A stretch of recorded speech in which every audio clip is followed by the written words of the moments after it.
You're poor and jobless, you'll never get a girlfriend.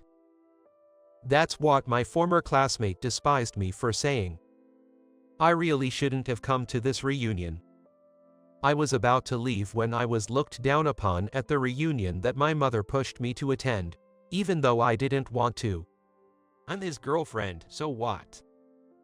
I had no idea that she was the one linking arms with me after saying that. My name is Trevor. I'm a tomato farmer, living with Linda, my mother, in her house in the countryside. I've never been a smart person, and it took me a long time to be able to study, sports, whatever I did, to be able to do it as well as others. But I've always wanted to make life better for my mother. This thought has never wavered since I was a child.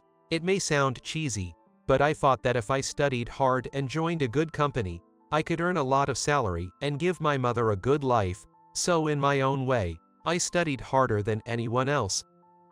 The reason I care so much about her is because I grew up without a father, in a single mother household. My mother told me that she and my father divorced while she was pregnant with me and that she had severed all ties. So my mother did not receive any child support and raised me completely on her own earnings. It must have been difficult for the woman to earn the amount of money that would normally be earned by the father of the child. Both of her parents had passed away, and she took over the tomato farm they had run. But since farming alone wasn't enough, she also worked night shifts to make ends meet. Farming is a physically demanding job, and it is only natural for a son to want to make it easier for his mother, who goes out at night to earn money for me while doing it.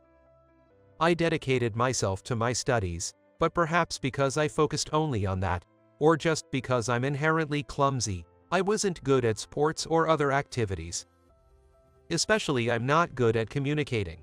Although I could easily read the textbook or write on the blackboard without difficulty when assigned by the teacher in class, I was not very good at making eye contact with others or in group discussions. In any case, I was not very good at talking to others. Then came the fall of my senior year in high school. I wanted to go to college, but since my family was poor, I had a hard time telling my mother. Still, I decided to just say it and boldly confide in her.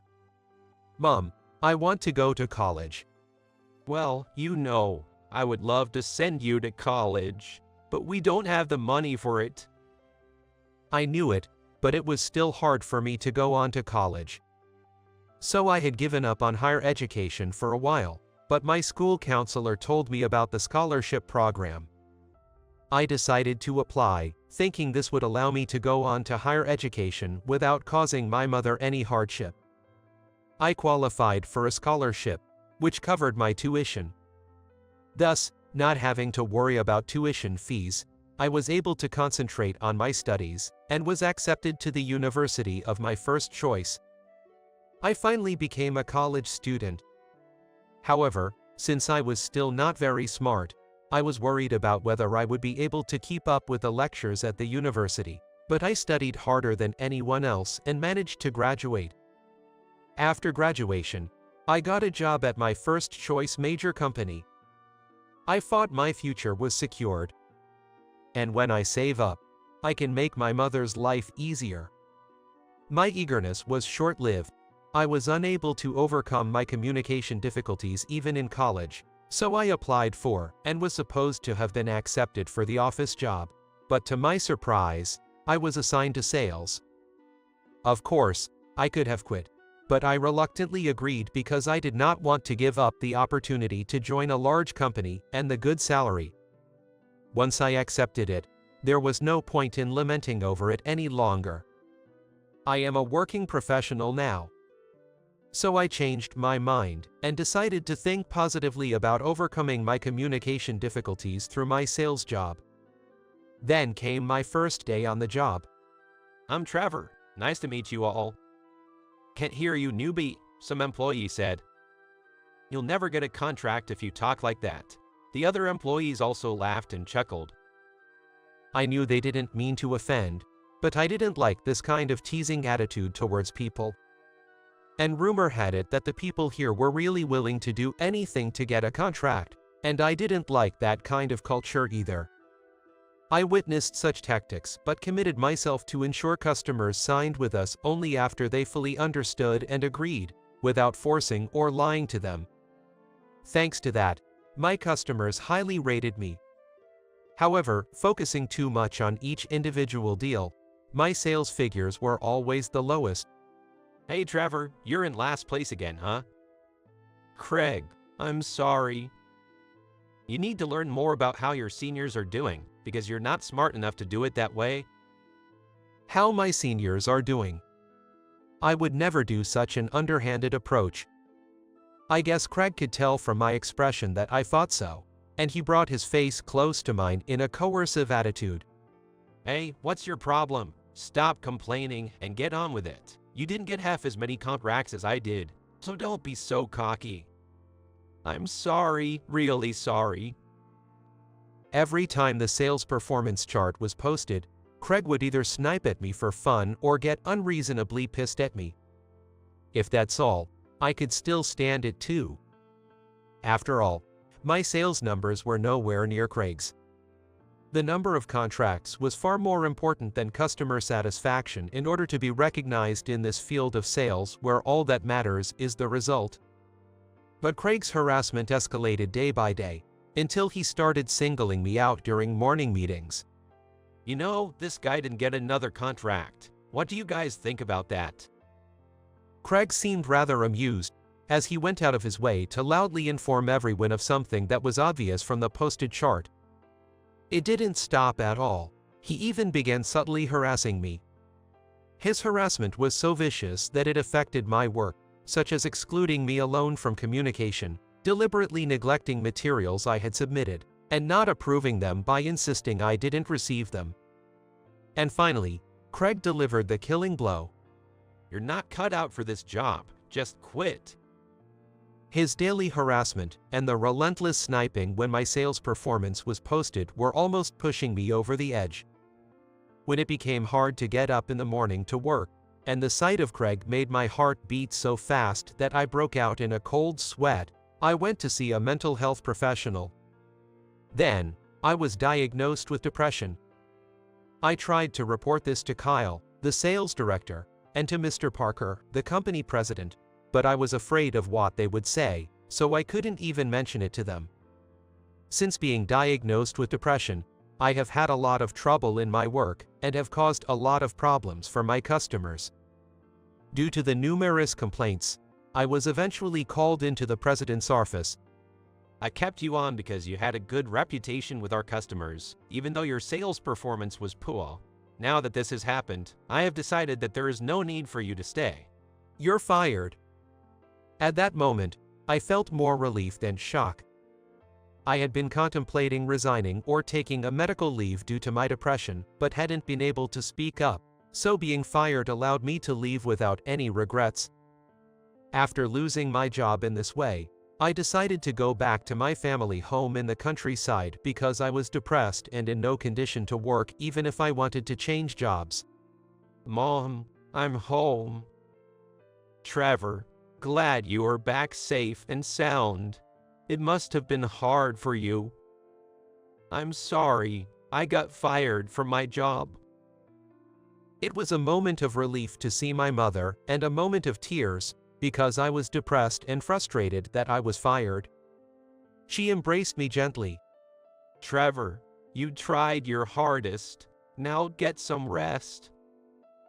After a good recovery, I decided to stay there to help my mother with the farm work. She was very pleased. I lived with my mother until I graduated from high school, but I had never helped out on the farm because I was always studying. I had no physical strength and little knowledge about tomatoes, so I had a very hard time at first. But as I got used to it, I grew deeply interested in every aspect of tomato farming, finding joy just from looking at the tomatoes. One day, as I was working in the field as usual, I sensed a car stopping nearby.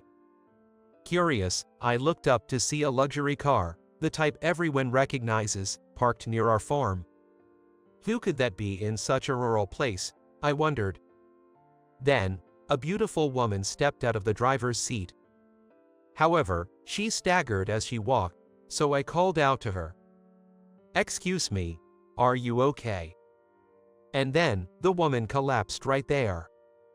It was a hot day, so I thought she might have heat stroke and rushed over to help. What did you say? I'm just really hungry. What, is that it? At least I was relieved that she was not suffering from heat stroke. But how could someone rich enough to own such a luxury car fall down starving? I wondered, but I figured she was hungry anyway, so I asked, do you like tomatoes? I love them. I'll be right back. With that said, I went back to the field and picked one of tomatoes I was going to harvest. As soon as she got a tomato from me, she bit into it without a second thought. For me, it was somewhat endearing to see her munching away, so I fed her tomatoes one after another. Thank you so much. It was so good.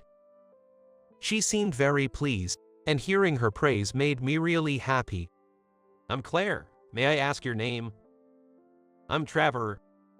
You make really good tomatoes. You look like you're only in your 20s. Have you been a tomato farmer all your life? No, I've been through a lot, so I retired to help my family farm. But it's surprisingly fun, and I carefully grow every single tomato for people like you who tell me how good it tastes. I love the tomatoes growing in this field as if they were my own children, and I feel like the father of a big family. It's weird, isn't it? I laughed and said, No, not at all. It's wonderful. Well, I need to get going. Thank you so much for the delicious tomatoes. Claire then got back into her luxury car and drove off. Though I've always struggled with communication, talking to Claire felt surprisingly easy. She was a mysterious woman, but I would have liked to talk with her some more. I stayed for a while watching the road Claire drove off on. Just a few days later, I received an invitation to my high school reunion. During high school, I was so focused on my studies that I didn't really make friends. Most of all, I didn't want to go there, even more so when I thought about Jason, who always looked down on me. Jason is the son of the president of the Bennett Group, which manages several companies in the city. Despite his father being the remarkable one, Jason was always overbearing and looked down upon, and made fun of a gloomy student like me. I really disliked him intensely. However, my mother saw the invitation and said, it might be nice to see everyone after so long. They might have turned out to be good people. Everyone's an adult now. Don't you want a girlfriend, Trevor? This could be a great opportunity. Go on, give it a try. I don't really want a girlfriend. Still, there was some truth to what she said. That's right. Jason and everyone else are adults now.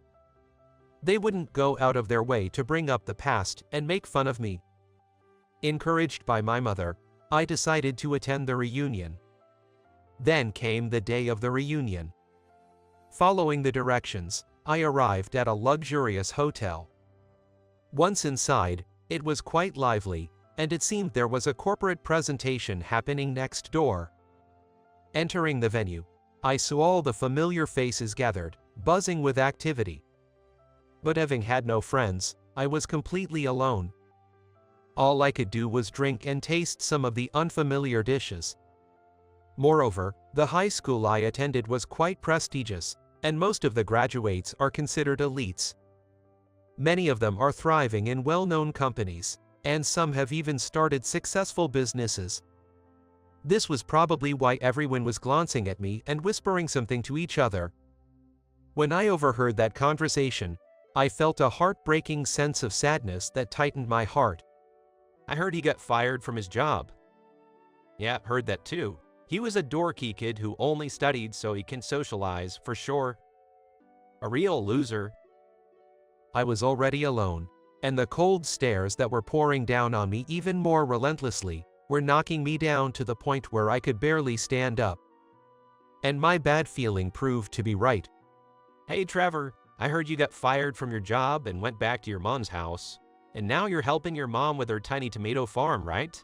Not fun, is it, to live a miserable life, getting covered in mud every day? I don't think so. Even farmers are useful to someone. What? Can't hear you. Speak up. Seeing Jason's appearance and manner of speech, which resembled Craig's during my time in sales, my heart raced and I broke out in a cold sweat, just like back then. I already have a wife and kids. I'm the same age as you, but you're such an embarrassing person, aren't you? With the way you're dressed, you've never even had a girlfriend, have you? Well, you're poor and jobless. You'll never get a girlfriend. The moment after he said that, Jason splashed the wine he was holding all over me. Hey Jason, you drink too much. Dylan, who was good friends with Jason in high school, stepped in to intervene.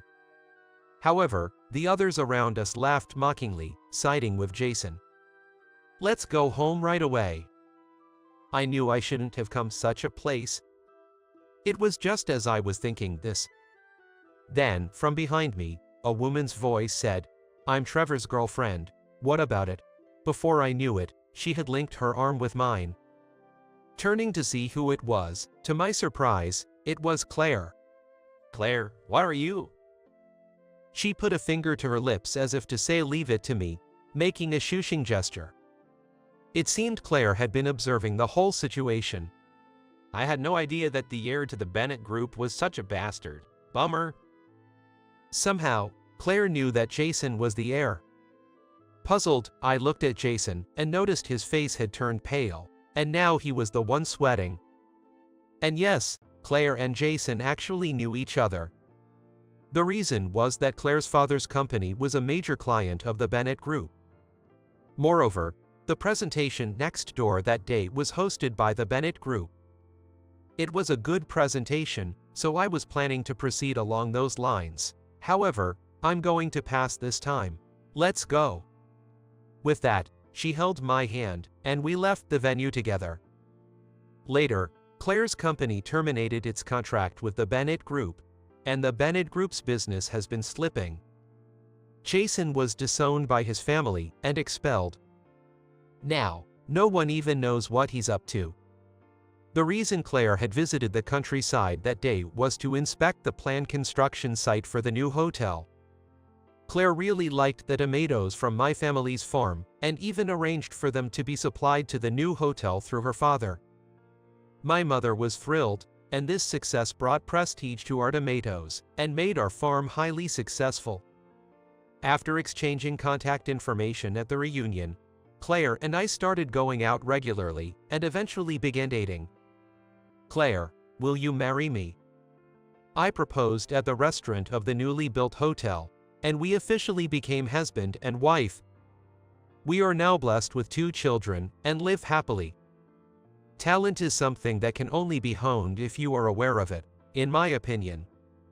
Conversely, if you are aware of your weaknesses, you can address them. In my case, even though I'm not good at communication and am a bit clumsy, I have a talent for persevering. Analyzing yourself in this way may be helpful when you are unsure about your career path or career change. I also feel that in recent years, peer pressure has reduced the environment in which people can act and speak spontaneously. Bullying is the most obvious example. Even though they know it is wrong when someone like Jason, who seems to have a lot of money and power, bullies the weak, many of them become bystanders or perpetrators because they don't want Jason to hate them or to be noticed by Jason. And this mindset takes precedence over their own. Everyone prefers not to make enemies of powerful people. I can fully understand that sentiment. But if you can muster the courage to stand up for the victim, your character will significantly improve. If you've ever experienced bullying, you know what I mean. When faced with a multitude of enemies, how reassuring it is to have just one person, even if it is only one person, to offer a helping hand. Those who can offer such help will surely find their lives rewarded. With that belief, I hope you live your life with compassion, never forgetting to offer a helping hand to those in need with a simple "Are you okay?" I truly believe you can be that person. Profit comes first, you're fired. At this moment, I was fired for being late to a business meeting, causing a disadvantage to the company. I wondered if what I did was wrong or if I should have just looked the other way to save myself. Such negative thoughts raced through my mind. As I finished saying my goodbyes and was about to leave the president's office, the door burst open with a loud noise. Who could have imagined that the next moment would change our fates? I am Jason, a 25-year-old salesperson for health food products. My company has developed a supplement. For busy working adults, we've created a convenient supplement that meets daily nutritional needs with just 2 doses a day. This supplement was developed in response to the recent surge in overall health interests. And as expected by the company, this supplement became a hot topic. Even before I started selling, the supplement was already well known. But just because it's sold doesn't mean it's the end of the line. In an effort to further increase sales, I have been pitching to wholesalers. With the supplement originally being a hot topic, their response has been very positive, and the more I sold, the more our sales channels continued to expand. This has been a great success for both me and the company. My sales performance and the company's business have continued to grow. However, as supplement sales increased, problems began to arise. Complaints started to come in that were not present at the beginning, such as foreign object contamination and delays in product delivery. The complaints have been increasing steadily. Seeing this as something that cannot be ignored, I decided to speak with the department head, Tom. Thank you for your time. What's happening? Is there something bothering you? Yes, I believe you are aware that there has been an increase in complaints about the supplements recently. Oh, you mean that? I've heard that. While it's wonderful that the supplements are doing well, I think we might need to revisit our production system a bit. What do you mean? Why do we need to do that? Well, if we leave this issue as it is, the complaints might increase even more. Aren't you overthinking this a little? Even if the number of complaints is increasing, it's still a small percentage of the total. That may be true, but if the popularity of the supplements continues to rise, we might be overwhelmed. We are in the best state in our company's history. This is not the time to stop. However, history teaches us that ignoring small problems now can lead to serious consequences later, so now is the time to. Enough. You should just focus on selling more supplements. You're worrying too much. I had realized long ago that Tom and I had different attitudes towards sales. No, fundamentally, we see the world differently. So, I had anticipated that he might not listen to me. The non-management employee like me has no choice but to do what the boss says. Although I'm a bit worried, I have to keep doing what I can do, which is to continue selling. In terms of sales, his predictions were accurate, and my sales performance knew no bounds. And the further growth of the supplement's reputation in the industry has led to talks with a very well-known major distributor. If I can close this deal, it would be possible to distribute the supplements through various channels, making it certain that they would sell even more. Securing this deal would boost my evaluation and further open the path to promotion. Though I was concerned about the increasing complaints, I decided to focus first on closing this significant deal. Even Tom, who probably didn't feel very good about me, was excited about this business negotiation. This is a great opportunity for the company to grow. Make sure you seize it. He sent me off with those words. I prepared as thoroughly as I could until there was nothing more I could do, and faced the day of the negotiation. The business meeting was supposed to take place out of state, so I booked my flight in advance. By the way, I'm not fond of flying. How can such a huge lump of metal fly through the air? I know it's too outdated an idea, but it scared me anyway. Knowing that it was the safest transportation system in the world was no consolation. Despite knowing I absolutely had to nail the negotiation, my spirits were low. Little did I know I would see a man far more desperate than myself. Is there any available seat on the flight to JFK? I absolutely need to get on the next flight. A man was shouting at the airline counter staff with a desperate look. Passengers around him watched from a distance, wondering what was happening. He seemed as desperate as if missing that flight meant losing his life. "I'm sorry, but no matter how many times you ask, there's nothing we can do. Could you please, I know it's a lot to ask, but could you please make an exception? I'm afraid there's only one other flight available in 3 hours, so you'll have to take that flight. That might be too late for me. Please stop raising your voice, as it's disturbing other customers. What am I supposed to do? If you continue to shout, we will regretfully have to call security. Please leave." Faced with such firmness, the man seemed to have no choice but to back down. He sat down on a nearby seat with a look of utter despair, covering his face with his hands. Seeing him like that, I walked over to him without hesitation.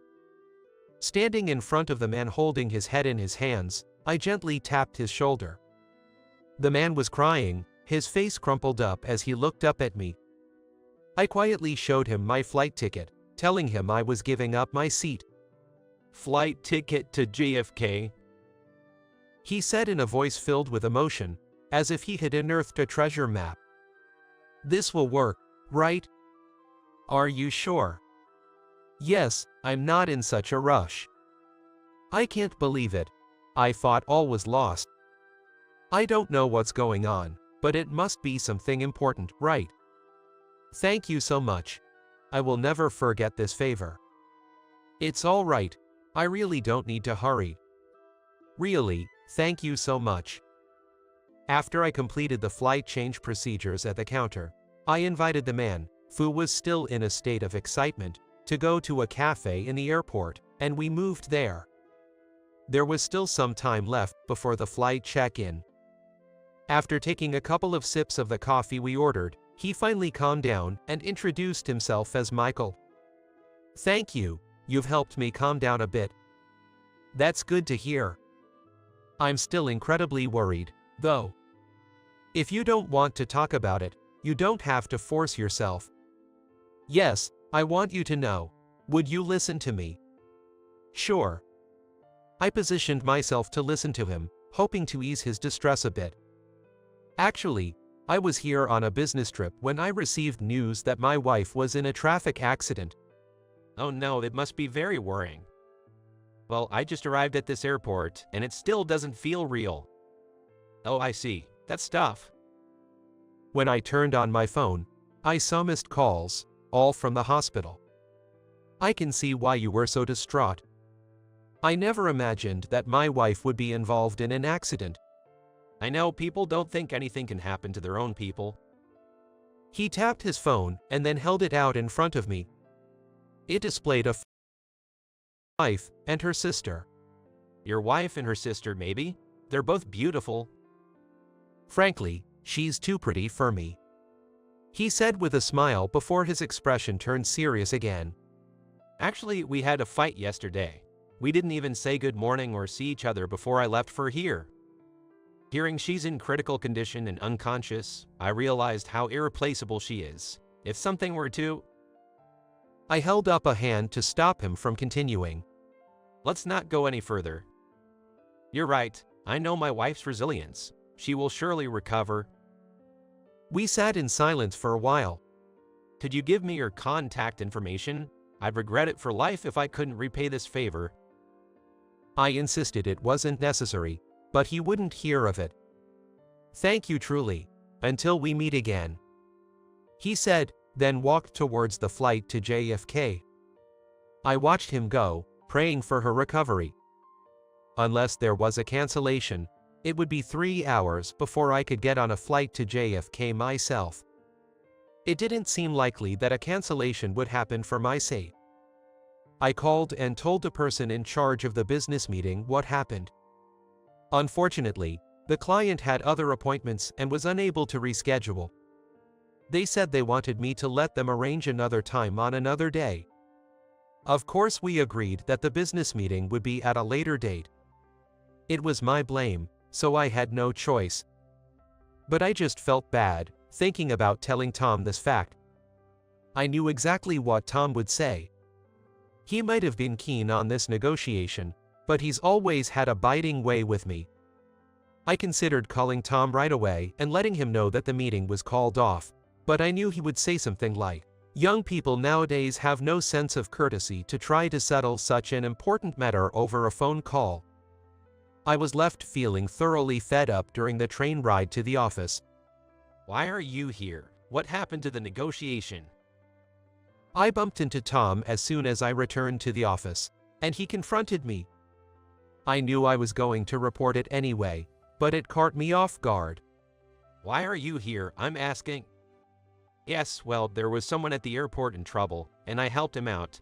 One thing led to another, and I ended up missing the scheduled time, so the negotiation has been rescheduled. What? So, you're the reason the negotiation was postponed? That's right. Do you understand what you've done? With actions like that, things that could have been settled won't be. I am sorry.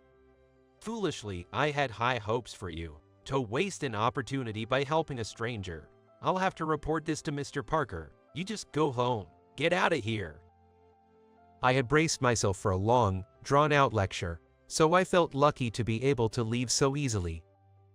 I hate being lectured more than anything. Considering that, maybe today wasn't so bad after all. Though I was concerned about being reported to Mr. Parker, I decided to think about it tomorrow. Nonchalantly thinking this, the next day upon arriving at work, I was immediately called into President Bill Parker's office and handed a notice of dismissal. What exactly did Tom tell you? Don't make it sound as if it's someone else's fault. It's all your fault to begin with, isn't it? The negotiation isn't broken off yet. Isn't firing me quite an overreaction? I've heard quite a bit about you from Tom. It seems you've been acting out of alignment with our company's policies. Is that just because he doesn't like me? Talking with you, I understand well that he was right. You are very defiant. I am not defiant. I simply speak honestly about things I find strange. That's exactly what being defiant is. If subordinates start giving their opinions to superiors, the company won't function. So, Mr. Parker, are you saying that subordinates should just blindly follow their superiors?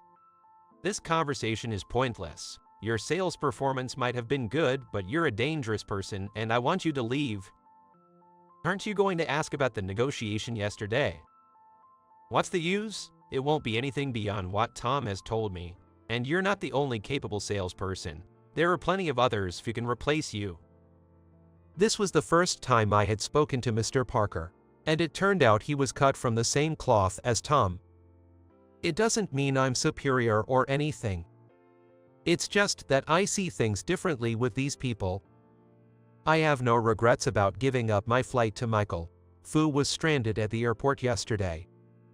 Despite the annoying Tom, I got along reasonably well with other employees, and my sales performance was top-notch. Naturally, I'm not happy about being fired. However, I am confident that, even if I reflect on my actions yesterday, hundreds or thousands of times, they were absolutely correct. This is a matter of principle. Even if I'm fired, there are many things I cannot compromise on. Like my feelings towards my father. Hey Dad, let's play catch. Let's do it, it's a beautiful day. Yay, let's go to the park now. It's dangerous to run out into the street without looking, be careful. Yay, let's hurry. When I was in elementary school, my father always played with me on weekends. I was proud of my kind and cool dad. I remember feeling proud when a classmate came over and said, "Your dad is handsome and good at sports. He's the best." I thought so too. But as I moved into upper elementary school, he became busier with work, and his weekend work increased, meaning we no longer had time to play. Looking back now, I understand that he simply didn't have the time. I'm an adult now too. Even on days off, I'm often too tired from work to step out of the house. And it's not like I don't have to work on weekends. But as a child, I couldn't comprehend these adult circumstances. I started grumbling about my dad not playing with me anymore. You have to work today too, even though it's Sunday. Sorry, Jason, work has been really busy lately, and I just have to go. You said that last Sunday too, and the Sunday before that. When will you have time to play? Let's play once things calm down at work, but it might be a while. I can't wait that long. I haven't played with you since forever. I want to play now. Don't make it hard for me. Just wait a little longer. I'm telling you I can't wait. Fine, I won't play with you or talk to you anymore. My mom also told me not to push him too hard, as he was working hard for the family. Even as a kid, I understood that he was working hard for us. But I was completely childish, and days went by without talking to him. One day, he was hit by a car and passed away. It was a sudden accident, and he was already gone the moment he was struck. I remember the Michael I met at the airport. He had argued with his wife and left for a business trip without reconciling. Then, she was critically injured in an accident. He was in a situation similar to my past. I couldn't bear to let him go through the same emotions I did. That's why I have no regrets about what I did at the airport. Now I just strongly hope that his wife is okay. I'm now handing over my job to someone else at the company where my father used to work too. Yes, I had joined the company where he used to work. To say I was continuing his legacy might be overstating it a bit. But there's no doubt that I followed in his footsteps by joining this company. Because we are both salesmen at the same company, I could understand how much he struggled. Though it's not certain, if he were alive, he would be about the same age as Tom. Working isn't just about completing tasks. In a company, you have to somehow get along even with people you don't mesh well with. Maybe my father had a relationship like seniors, juniors, and peers with people like Tom and Mr. Parker. Of course, it's also possible that Tom and Mr. Parker came from different companies. That, I don't know. But one thing I do understand, vaguely, is that my father must have had his share of struggles too. As a fellow working professional. Reflecting on him, I completed the handover. On my last day, I headed to the president's office. Despite my distaste for Mr. Parker, he was part of the company that took care of me. No matter what he said last, I had to at least say goodbye. I knocked on the president's office door, waited for a response, and then entered. I thought you had left the company already. I've completed the handover today. Thank you for everything up to now. Did you come here just to say that? What's the point of showing manners now? It's just unpleasant at this point. Then I'll take my leave. What? You could show a little anger, you know? You're no longer part of this company. Well, rumors might spread that you weren't very useful. Then, your father must be very disappointed to hear that, you coward. He wasn't much of a man either, but it's like father, like son. If the door had opened just a bit slower, I might have turned around and hit Mr. Parker. That was a narrow escape. Ironically, it was Tom who opened the door. It's urgent, Mr. Parker. Our company is on the breaking news.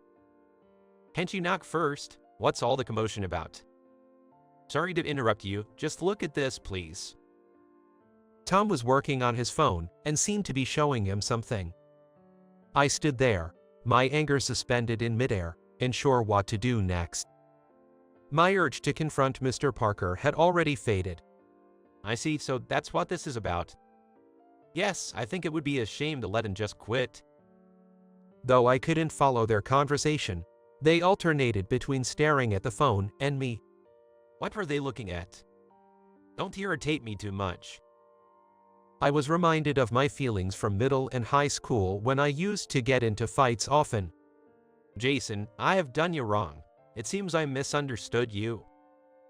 I stared at Mr. Parker, who suddenly began to grovel, without changing my expression. You've done something remarkable. You're a treasure to our company. Can't you continue working with us indefinitely? Just as Mr. Parker said, well done, Jason. You're a hero to our company. Faced with their sudden and eerie flattery, I looked back and forth between them with a stern face. I said nothing. What's with that scary face? If I said something offensive, I'm sorry. Was it about your father? That was a joke, of course. Your father was truly a fine junior colleague of mine. Mr. Parker, you knew his father? Yes, of course, I knew him. We spent a lot of intense time together, and his death in a traffic accident was truly shocking. All right, I will promote you effective today. Your work has been truly remarkable. Continue to excel in our company. I told Mr. Parker to shut up. How much were they underestimating me? The stupidity of thinking they could sway me now only irritated me further. Hey! I called out to Tom when I saw him. I could tell his expression froze instantly. Show me what you showed, Bill. As if I had pointed a gun at him, Tom obediently handed over his phone. It was news about Michael. It seemed he was able to reach his wife safely. And his wife, who had been unconscious, had regained consciousness. She was past the critical phase and would recover gradually with rest. Michael wouldn't be newsworthy if he was an ordinary person. But it turns out, Michael was the president of the major distribution company I was supposed to negotiate with. The media caught wind of her accident, and it seems he agreed to an interview. During the interview, he apparently mentioned my company and my name, expressing his gratitude. Tom had seen this news video and rushed to inform Mr. Parker. Just before I was about to hit him. I see you watching this video. Of course you'd want to keep me in the company. If they find out you fired me because I gave up my flight, the deal's off, right? Wait, you didn't tell me that. You two didn't even try to listen to me in detail. Don't give me any stupid excuses. Saying that, I threw Tom's phone against the wall. The sound of the phone breaking as it hit the floor echoed loudly. Both were completely stunned. To hell with your offer. I'll never have anything to do with your company. Goodbye forever. Apparently, the sight of my enraged demeanor was something they had never seen, as they seemed unable to move. I sneered at their frightened faces and left the office. I want to clarify that I haven't been involved in any fights since graduating from high school. The incident in the office might be considered something like a fight. I won't deny that either. But that was the angriest I had been in about 10 years. In my sophomore year of high school, I realized that if I continued fighting, my life would be over. I cut ties with bad influences and studied desperately. Getting into a top university was essential to join the same company my father had worked for. Let's end this story here anyway. The day after I lost my temper in the Mr. Parker's office, in other words, the day after I left the company, Michael apparently visited the company to thank me in person. But not finding me there, he asked Mr. Parker and Tom where I was. They simply said I had resigned. No matter how much he asked, they just avoided his gaze and insisted I had resigned. Unsatisfied, Michael called me directly right in front of them. There was no need for him to come all the way, but that's just his character, his kindness. Oh, the company. I was fired. Apparently helping someone in need is frowned upon there. He was utterly shocked that there are still companies out there lacking in morals and ethics. Moreover, the person I helped out was none other than Michael himself, and once he got the details, he was even more furious than I had been. Personally, I think Michael is far more intimidating. Honestly, I was quite scared of his anger myself. He then yelled at them, delivering an ultimatum. The shouting was so loud, I thought my eardrums would burst. And, fortunately, the deal was called off. After I left, the company neglected its customer service so much that, just as I predicted, it went bankrupt due to the accumulated problems. It's rather amazing how quickly supplements that were big hits can disappear from the public eye and be forgotten at the discretion of Mr. Parker and Tom. Now, the company is continually declining, and there are rumors it might soon go bankrupt. Well, even my Father in heaven would agree that this was inevitable. That was quite an ordeal you went through. Oh no, your wife had it much worse, but thankfully she regained consciousness. I really appreciate all the help you gave me. I didn't do anything. The only thing I did was change the time of my flight. That's what's so great about you. Generally, people can't do that when they might miss a big business meeting. Well, it just happened that way. Jason, would you please come to work for our company? If we had someone like you, I'm sure the company would improve. Well, I appreciate that because I quit my job without thinking about the future. So we're settled then. That's another thing to look forward to. After that, I moved to New York and started working for Michael's company. Maybe because Michael is the president, the work environment is wonderful, fostering a culture of mutual support and growth. I met his wife and she thanked me politely. She's incredibly energetic now. Hard to believe she was once in a coma. Michael's sister-in-law also works at the company, and I ended up in her department. I feel like Michael and his wife intentionally arranged that, but I've fallen right into their plan, and now I'm dating her. We're nurturing our relationship like a real family, and I feel like we'll truly become one soon,